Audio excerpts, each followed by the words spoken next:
Okay, girls, this is our third session of the Mosaic Mandala design class, and everybody's just about finished. In our last session, we're going to grout, but here's Robin, who is sort of a mandala, but we've got a crescent moon shape radiating from a mirror.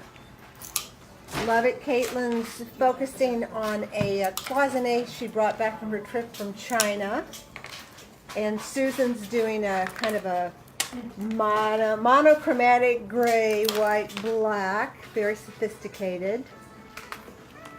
Polly, gorgeous as usual, real soft, feminine colors.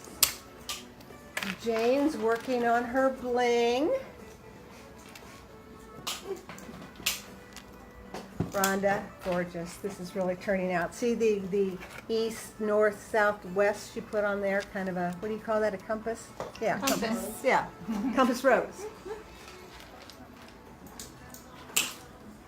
Donna, gorgeous. Love the color combination. Moving along. Cheryl's going to have to finish this at home, I think. I think so too. And then come back on Tuesday night for grouting. Yep. And Hester, once again, perfect work. Gorgeous job, you guys. And I'll post pictures of the finished mandalas on Tuesday night.